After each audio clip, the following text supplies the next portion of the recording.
Guys, we have like 15 pages left. What is happening right now? Bad decision, but also it's like this sense of adrenaline that's attached to it and you can't stop. It's a bit of a 50-50 one for me. Kind of really liked it, kind of didn't.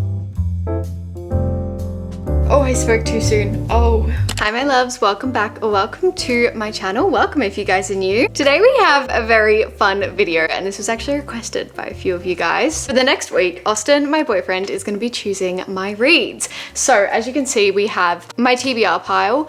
I don't have a TBR cart. I kind of just keep my books on my shelves. So I just got down my kind of priority TBR at the moment. This is pretty much all of the books on my TBR to be honest, but there's a lot, majority of fantasy, and I've let him kind of look through them, read the blurbs if he wants to. Maybe he's judging them from the cover, I don't really know. He's gonna choose from this stack. This is Austin. I don't think he has been on the channel before, so. Hi everyone. Free reign, pick, I reckon we're gonna go with 3 books or 2 very long books. That's how much I read in a week.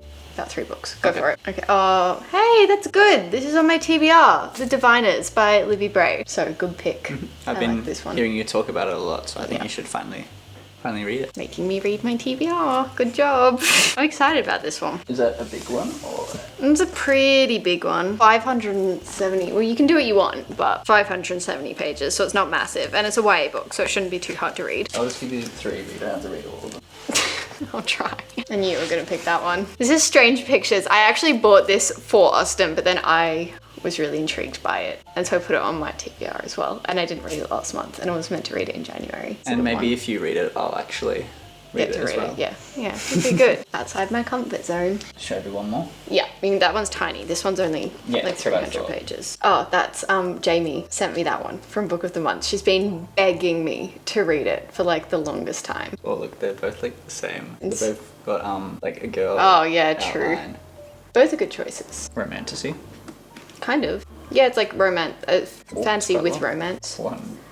It's okay, like you're allowed to pick a long book. This is 200 pages. I think I'm gonna do this one. Jamie will be very, very happy about that. I have been meaning to pick this up for the longest time, but it's hard to find in Australia. It's a hard book to find, so she literally shipped it over to me so I could read it. That is a pretty good TBR. We've got variety here. We've got a nice variety. Thank you.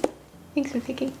Now you just get to watch me read them. Yay. First book we're going to start with is A Song to Drown Rivers by Anne Liang, purely because I am just most curious about this book. Now that I have it physically, I am so excited. As I said, this is a beautiful Book of the Month edition, which I am astounded by. They're so pretty. I don't know too much about this book, other than the fact that we are following our main protagonist as I think she goes undercover or something. I know that she is considered like this great beauty of her time, like she has incredibly gorgeous features, but I'm just going to read the little blurb because that's going to explain it better than I am. I don't know if I'm pronouncing this right, but I think her name is Zishi. Zishi's beauty is seen as a blessing to the villagers of Yu, convinced that the best fate for the girl is to marry well and support her family. When Zishi draws the attention of the famous young military advisor, Fan Li, he presents her with a rare opportunity to use her beauty as a weapon, one that could topple the rival neighboring kingdom of Wu, improve the lives of her people, and avenge her sister's murder. All she has to do is infiltrate the enemy palace as a spy. There we go. Seduce their immoral king and weaken them from within. That honestly sounds so much fun. I haven't read like an undercover type situation book for such a long time. I actually can't remember the last time I have, and I love that trope. I seriously love that trope. And like blindsiding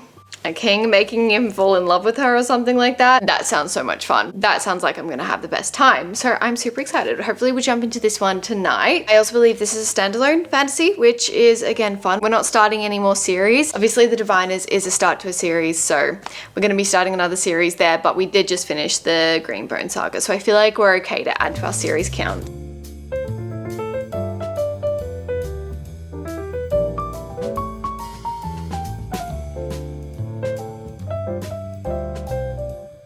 I forgot how much I love reading a hardcover book. I don't know what it is, but like I love physically like the feeling of reading a hardcover book.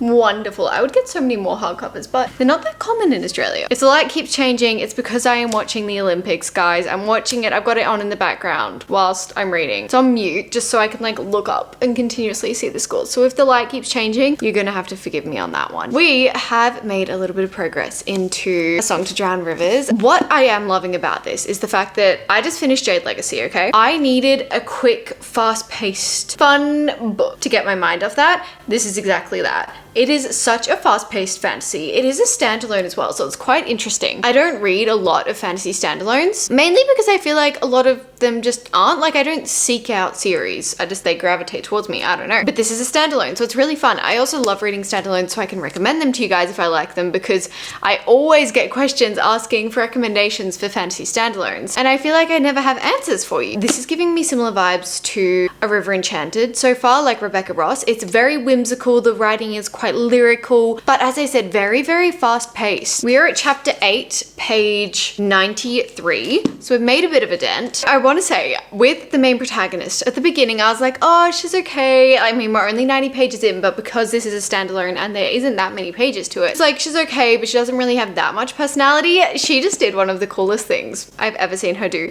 and she knows how powerful her beauty is, and I love that for her. So I am really liking her now. I feel like she has this mysterious side, almost like witty, cunning side to her. The world is really fun as well. I feel like a lot of the myth and mythology has influenced this world as a whole, has also influenced like the kind of storyline, which is really, really fun. I think it actually says up here, inspired by the legend of Zichi. I don't know if I'm pronouncing that correctly. I'm probably not. I'm so sorry. One of the famous four beauties of ancient China, A Song to Drown Rivers is an epic novel steeped in myth about womanhood, war, sacrifice, and love against all odds as the fate of two kingdoms hang in a delicate balance. And I'm really feeling that rich cultural setting. I'm excited to keep diving into this. A very good read for right now. This is exactly what I was needing. I don't know how much we'll read tonight, but I definitely want to try and wake up maybe early tomorrow morning, maybe 6-ish, and see how much we can read then, because I've been loving, now that it is summer, waking up early, getting a nice cup of peppermint tea, and sitting and reading for like an hour or so. So hopefully we can do that tomorrow morning.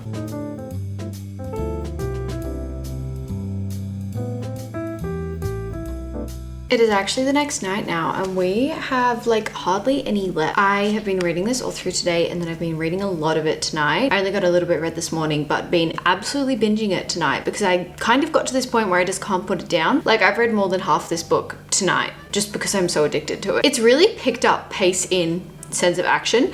We are non-stop action at the moment. I am so curious to see where it's going to go. I am so conflicted on a lot of our characters. I feel like as soon as you have like a spy or undercover element to your books, it always gets really conflicting because you're like, and there's so many other characters who don't know.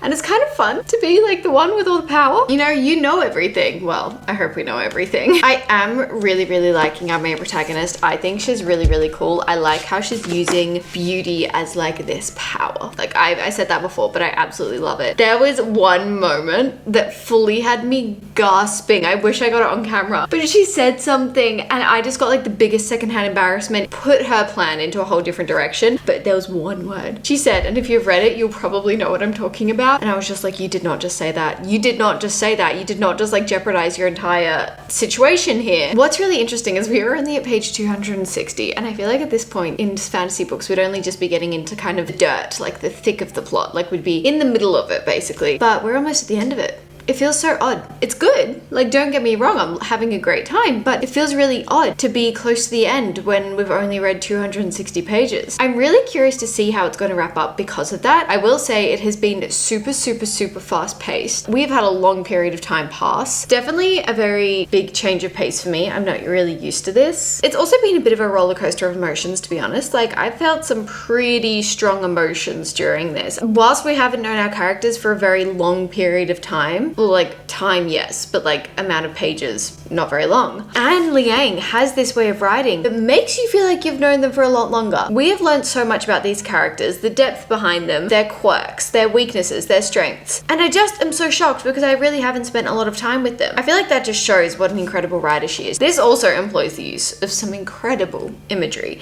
some incredibly beautiful imagery. She creates a very magically rich world. It's kind of whimsical, but has this very strong streak of danger in it, I want to say. Like, the stakes are quite high. I said originally it was kind of giving A River Enchanted. I would say it's still kind of giving that flowery, lyrical kind of sense of the world, but up the stakes a lot, I kind of wanted more politics, to be honest. Like, I feel like politics is playing a big role in the plot of this story, and to be honest, I'm craving a little bit more. I don't know if that's just because of what I've been reading recently, but I'm craving a little bit more politics, and I don't know if we're gonna get it in like only the last 50 pages of this, something like that. Anyway, we're gonna finish it now, and I'll see what we think, I guess.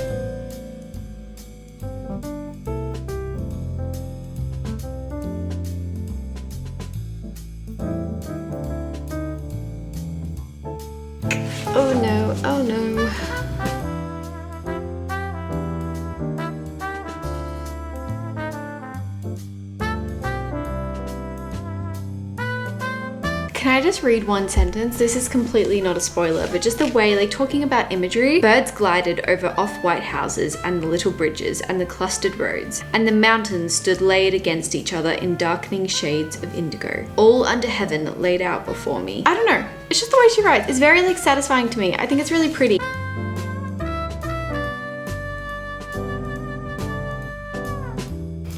Guys, I'm confused. What's going on? I'm confused. Guys, we have like 15 pages left. What is happening right now? Excuse me? What? Oh my god. And this is why I never trust present tense. Oh my god, what is happening? I have one chapter left. This is hurting a bit. This is hurting.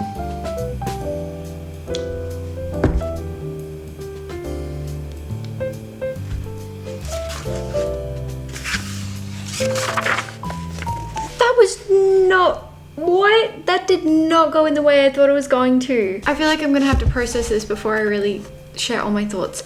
What just happened? Good reaction. I was just so used to this whimsy little world. That ending just brought up my rating so high. I have thought about this a lot more, and honestly, it's just solidified my thoughts. I really, really enjoyed it. I loved the ending of this. It was very... I'm not even gonna say. I'm gonna change this lighting 1 second. I'm not sure if that's better or worse, but we'll go with this for now. Okay, so I did really enjoy it. I think I'm gonna go for like 4.25, 4.5, something like that for a rating. So many aspects I really loved about it. I feel like I just talked about that the whole time. The only thing is, I kind of wanted to feel a little bit more of a connection to our characters. I wanted to feel a little bit more chemistry between them as well. And I think that really comes down to the fact that we didn't spend a lot of time with them together. Like, this was at the end of the day a very short book. It's a standalone. And I feel like if I had spent just a tiny bit more time with them, I would have felt the chemistry a little bit more. That was probably my only thing that kind of separated me from this story as a whole. The writing was beautiful. I really, really enjoyed Anne Liang's narrative style. It was really gorgeous. If you need a fantasy standalone, please read this. So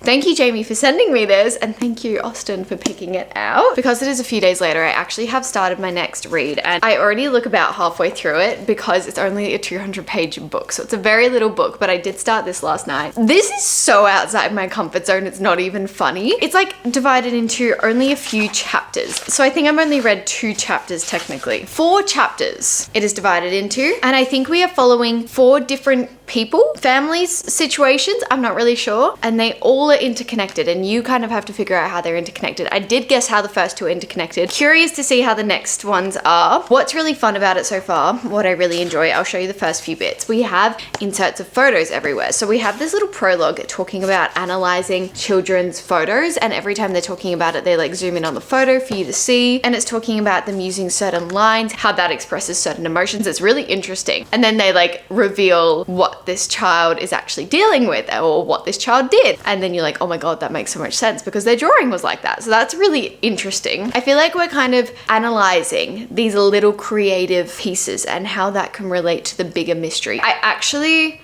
don't want to say what the mystery is that we're following, because I think it's really fun to like slowly dissect this by yourself. In case you don't know the back, this is all it says on the back. A series of drawings made by a young woman before her death. That's the first chapter. A child's disturbing pictures of his home. Second chapter. I'm guessing third and fourth after this. A desperate sketch made by a murder victim in his final moments. Each contains a chilling warning. Each reveals a terrible secret hidden in plain sight. It's really interesting so far. I actually did put it down last night and read another book, The Bright Years. That was in my last like week in a life vlog, just because I've had a cold over the past 2 days. And you know when you have a cold and you have like brain fog from the cold, like you've got cold brain?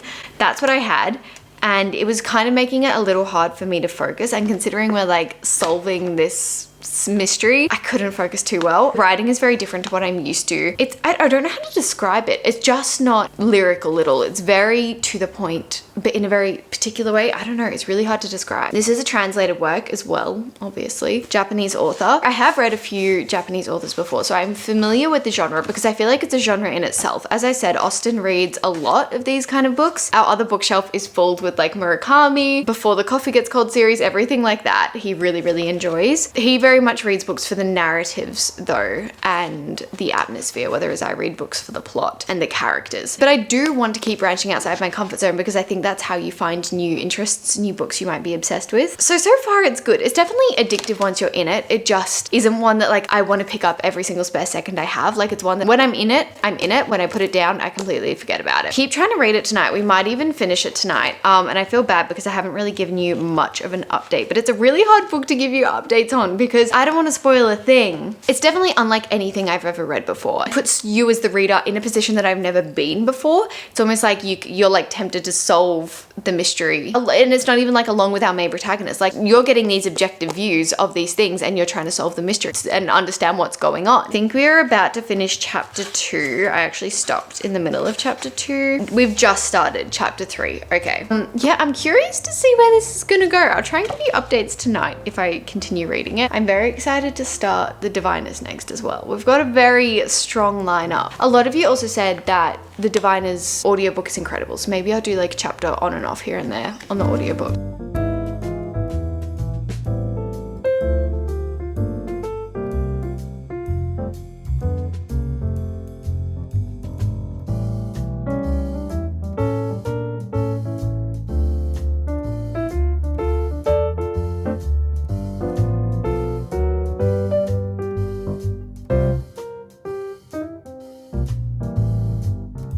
It's a day or two later and I did end up finishing Strange Pictures. Obviously this is a super quick read because it's like 200 pages long. It's not very long. I don't know what I want to think about this one. I do think it was very enjoyable and it definitely intrigued me whilst I was reading it, but I think I said before, as soon as I put it down, I wasn't really like itching to get back to it. I think the mystery was really well planned out. I thought the elements were really amazing, how you could like see what the character was seeing, like you could see all the drawings and how that was relevant. You could see maps, you could see their thinking. Also a really fun thing is towards the end when you're trying to like put the last pieces of the puzzle together, there was bold text parts in the book and I think they were the parts that are like the key information, like letting you know that like you should focus on that one. Now I don't know if you could like solve it as the reader, which is what I had it pitched to me as. Not that that was like what made me want to read it, but I just thought that was a cool element. I don't think you could solve it as the reader because you aren't given all information. You're definitely left in the dark on purpose. But I did like that. It definitely made it gripping and everything coming together in the end was very, very satisfying. There was nothing left unturned, if you know what I mean. Like there was no unanswered questions by the end. However, the main thing that like separates me from this book is the fact that I felt like I was reading words on paper. I didn't feel immersed in the story and like I knew our characters, and I am very aware that that's probably not the end point of this book. You're not supposed to feel this incredible emotional attachment to your characters. You're literally reading a case, like you're trying to solve a cold case through these little clues and through a different direction than like has been approached in the past. I just am not used to this kind of writing, which isn't a bad thing. Again, I think I'm gonna go for a 3.5 star rating. I'm not entirely sure, but I think we're gonna go in that direction. As I said, really good, really entertaining. I am glad I branched out and read this, so thank you, Austin, for making me read this. I'm very curious to see what he thinks. When he reads this, I can update you guys because I know he really wants to read this one after me because this is very much more his style of book. Like he loves these kind of books. I'm so used to being so immersed in the story and having so much time with your characters to really understand their flaws and understand where they're coming from and everything like that. It's a bit of a 50-50 one for me. Kind of really liked it, kind of didn't, not really sure. So I guess at the end of the day, it's the writing style that made me feel a little bit separate from everything. But in terms of plot, in terms of timeline and everything like that, I did really, really enjoy it. When I finished this, you did have the gasp moment. Like I was like, whoa, what did I just read? Oh my gosh, that makes so much sense. And I do think there is another book, I don't know if it's in this series or just the same kind of layout, called Strange Houses. I'm not sure what the deal with that one is, but I have heard that that one's a little bit darker. I would go into this knowing that we do cover some darker topics. I wouldn't say it's as dark as I was expecting. I had a lot of people in the comments when I said I was going to read this, mainly on my Instagram, just like, which thank you so much for warning me, just saying that it's a really, really dark, kind of strange book. I think because I was very aware of that and I went in thinking it was going to be a really bizarre kind of book, it didn't catch me off guard. I do think it's a bizarre book, like don't get me wrong, but it wasn't as dark as I thought it was going to be, especially because we're already dealing with like unsolved murders. It's already going to have that dark aspect to it, like that element. One thing I do really like about this, the author's actual identity is completely unknown. It's giving Lemony Snicket. I know we know who he is, but still, he clearly is doing this for the love of literature. I think I liked it. I feel like I need a few days to like process. The next book I actually have got onto, guys, I'm so sorry. I should have updated you sooner. I'm so sorry. My brain has just been like out of it, but then I started reading and listening. That's why I'm so far through. Don't worry, I'm going to give you an in-depth thought. To the Diviners. So we are 240 pages in. I don't know what chapter that is because none of the chapters have numbers, and it really annoys me because when I'm switching in and out from the audiobook, I have to like count all the chapters, and I just have to keep playing and seeing what the title of the chapter is to know where I'm at. But apart from that, it is so good. It's so good so far. It is so eerie. That is the best way I can describe it. So we are set, as I'm sure you know, we're set in the 1920s following Evie. She kind of disrupts her family's reputation back in her hometown. And so she gets shipped off to live with her uncle in Manhattan, New York. He basically runs this museum. It's called the Museum of American Folklore, Superstition, and the Occult, also known as the Museum of Creepy Crawlies. So we just have a lot of bizarre things going on in this museum. Evie is meant to go to school there in Manhattan, but they don't have any spots at the girls' school, so her uncle's like, I'll just tutor you. So she starts to learn about these kind of spiritual mysteries. It's very eerie and creepy. Like, I am glad I didn't read this when I was younger because I actually think I would have been creeped out. For some reason, like, spiritual things and like ghosts and all of that kind of stuff and like other presence, that creeps me out more than like this. Don't even ask me why. I don't know. I think it's because it's like all unknown and like you don't know if it's true. We're definitely delving into the idea of religion a little bit, which I didn't think we would be, but in the sense of during this time there were lots of different branches of religion. The idea of witchcraft was really big. So we do dive into that a little bit, just putting that out there because I know that's not for everyone. I'm listening to the audiobook because a lot of you recommended that I listen to at least a little bit of the audiobook. So I'd say I've done about 50% audio, 50% physical so far. Very, very easy book to read and a very addictive book to listen to, I will say. The narrator does some incredible voice acting. She does some incredible accents. It's so much fun. It's so immersive and I'm really liking Evie. Evie is definitely not your typical protagonist from the 1920s. She has a big attitude and I love that. Honestly, some really cool characters. We're also switching POVs quite a lot. We have a big cast of characters, like a lot bigger than I thought. It's kind of a little bit confusing, but I'm getting my head around it. I feel like I've gotten to know everyone. As I said, we're mainly following Evie, but when she moves to New York, she starts to meet all these different people. We also have this really great party scene because I feel like it was the Roaring 20s, so everyone was obsessed with like throwing parties and dancing late into the night and everything like that. So it's a very like glittery kind of American dream feel as well, but add some kind of magic to it. We don't have that much magic so far. We've kind of just gotten hints towards magic. The only thing we know is that our protagonist Evie has the ability to, I guess, read people's past or read people, like their personalities, facts about them from an object. So like an earring or a watch or something like that. Like if she holds that, the object in a way kind of tells her about this person, which is really cool, but we don't know why that is. That's the only thing we know. So I'm really intrigued by this one. I'm having a good time. I can't wait to see where it goes.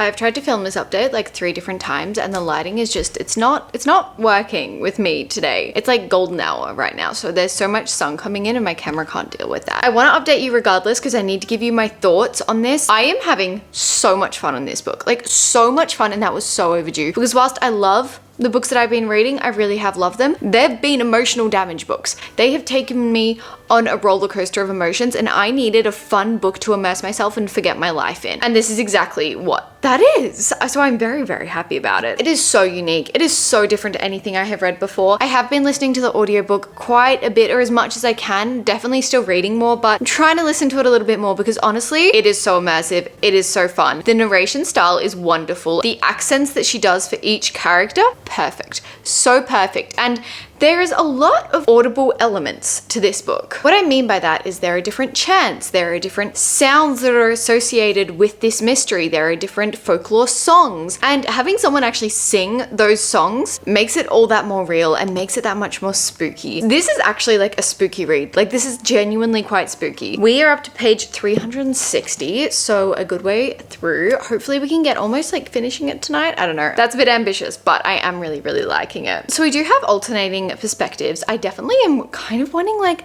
more of Memphis, who is our other kind of main perspective, I would say. I really, really like him and I feel like he has a lot of depth to him and I'm really curious about him as a character more. So I'd love to get a little bit more insight into him and I'm hoping we will in the rest of the book. We also have this chapter that is really, really mysterious, really creepy. Like genuinely, these songs are giving me goosebumps, especially when I'm listening to them. These songs, when they're associated with the murders murders going on. Oh my gosh. It's so spooky. It's so spooky, but like in the best way possible. It just creates this really, really intense, moody, atmospheric, well, atmosphere.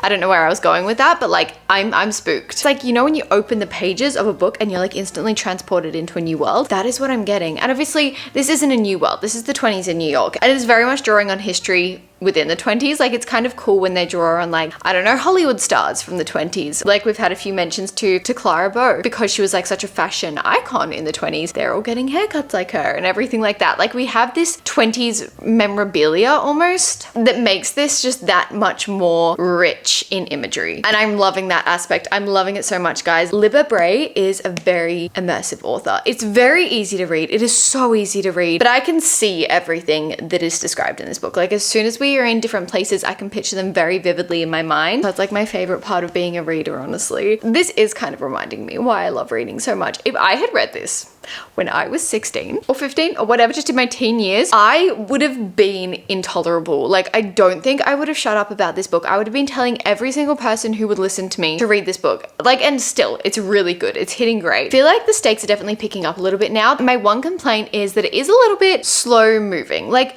I say it's very easy to read and it's very immersive and very like easy to get addicted to, but plot I feel like could have a little bit more to it. There are parts where I'm like, I'm wanting things to pick up a little bit more. I'm wanting to get another like piece of the puzzle to put together, if you know what I mean. When you're working with the same pieces of the puzzle for such a long time, you kind of like, I need a little bit more now. I need a little bit more to help me put it together and help our characters put it together, because mystery is such a big part of this plot. Definitely drawing on the idea of like spiritual cults. We're also delving into a bunch of the characters' history. I feel like a lot of them have a lot of secrets that could be really key parts to this plot. So I'm having a lot of fun though. We are gonna finish The Diviners together. Guys, I'm not gonna lie to you. I'm kind of confused because I feel like there is a very clear way for this to wrap up and I don't know how it's gonna continue into the rest of a series. Surely there's gonna be like some open-ended stuff, right? But like right now, if they succeed, they're wrapping up the mystery, right? I'm kind of confused.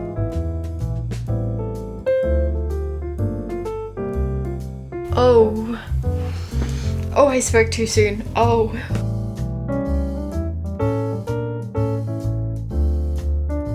The song. If you've read this, the song, it freaks me out. I don't know why. Evie girl, what are you doing? No. Oh, no. I can't deal with that. That's one thing I can't deal with. Oh. They did it again. They did it again. No. I don't like this. What is going on? This is like voodoo type stuff.